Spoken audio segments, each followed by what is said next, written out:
નમસ્કાર મિત્રો, હું છું જયેશ હિરપરા. કૃષિ મિત્ર ચેનલમાં આપનું હાર્દિક સ્વાગત છે. આજે વાત કરવાની છે તુવેરના પાકમાં આવતી જીવાત વિશેની. આપણે આગળ એમાં જે કંઈ રોગ આવે છે, સુકારો છે, એનો આપણે આગળ વિડીયો મૂક્યો. એમાં જીવાતમાં જોઈએ તો કે તુવેરમાં ફાલ લાગ્યા પછીથી સિંગું પાકે ત્યાં સુધી અલગ અલગ પ્રકારની જીવાત 3-4 પ્રકારની ઘણી બધી આવે છે.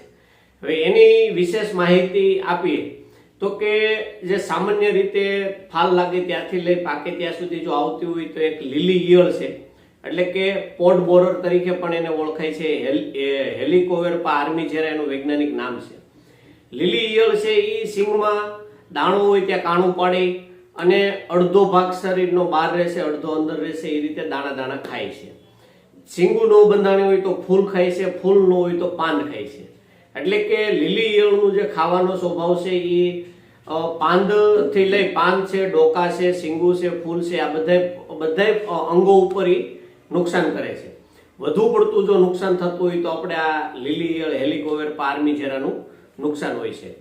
ત્યાર પછીની વાત કરીએ તો કે ફ્લાય, કે જે એક માખી આવે છે, ડિપ્ટેરા ગ્રુપની માખી હોય છે કે પોડ ફ્લાય. એ પણ કૂણી સિંગું હોય ત્યારે સિંગ ઉપર ઈંડા મૂકે છે અને ત્યાર પછી એ ઈંડું અંદર જઈ અને સિંગને પણ ઘસરકા કરે છે અને નુકસાન કરે છે. ત્યાર પછી જોઈએ તો કે ટપકાવાળી ઈયળ, એટલે કે મોરુકા પણ કહેવાય છે, કે એ જે ઈયળ છે એ પાનને ભેગા પણ કરી લે છે. ઘણી વખત આપણને ઓલા પાન વાળી અને પાન ભેગા કરતા હોય તો આ ટપકાવાળી ઈયળ છે. જેમ લીલી ઈયળ અને આ ટપકાવાળી ઈયળ છે એ લેપિડોપ્ટેરા ગ્રુપમાં આવે છે, એટલે કે પતંગિયાવાળા ગ્રુપમાં આવે છે. તો આ જે ઈયળ છે ટપકાવાળી, એ પણ પાન ભેગા કરે છે, સિંગને પણ નુકસાન કરે છે, દાણાને પણ નુકસાન કરે છે. ત્યાર પછી વાત કરીએ એક તો કે પીંછિયું, ફૂદું પીંછિયું એવા નામથી ઓળખાતું હોય છે પ્લમ મોથ. એટલે કે પ્લમ મોથ જે એ પણ એક પ્રકારની ઈયળ વર્ગની જીવાત છે, લેપિડોપ્ટેરા ગ્રુપની છે. એ જે બદામી કલરની, આછા પીળા રંગની બદામી કલરની ઈયળ હોય છે અને એ પણ નાની ઈયળ હોય છે અને એ પણ દાણામાં પણ નુકસાન કરે છે, બીજું ફૂલમાં અંદર રહી અને પણ નુકસાન કરે છે.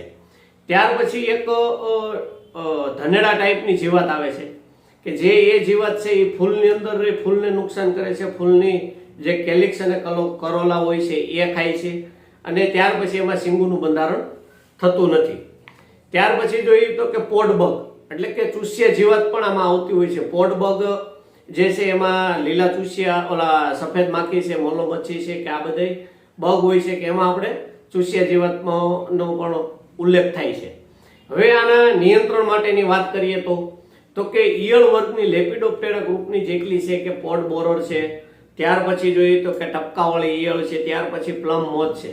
તો આના નિયંત્રણ માટે આપણે ક્લોરાનેન્ટ્રીપ્રોલ 18.5% SC, એટલે કે ડારા જે છે એ 5 થી 6 ml રાખી અને છંટકાવ કરવામાં આવે તો પણ એમાં નિયંત્રણ મળે છે.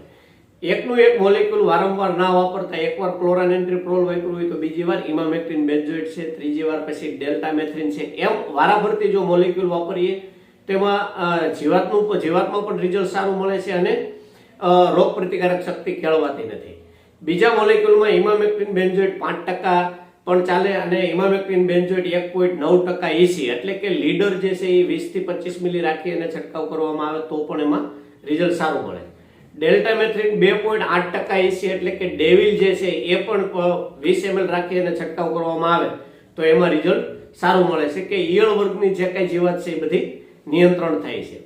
ત્યાર પછી વાત કરીએ તો કે બગ, એટલે કે ચૂસ્ય જીવાત જે કઈ છે હેમિપ્ટેરા ગ્રુપમાં આવે છે. એ ચૂસ્ય જીવાત બધી જે કઈ છે એને નિયંત્રણ માટે આપણે ઇમિડાક્લોપ્રિડ 3.5% હોય, ઇમિડાક્લોપ્રિડ 17.8% SL હોય, થાયોમિથોક્ઝામ હોય, એસિટામિપ્રાઇડ હોય, ટોલ્ફેનપાયરેટ હોય, આ બધા મોલેક્યુલનો ઉપયોગ કરી અને આનું આપણે અસરકારક નિયંત્રણ કરી શકીએ છીએ.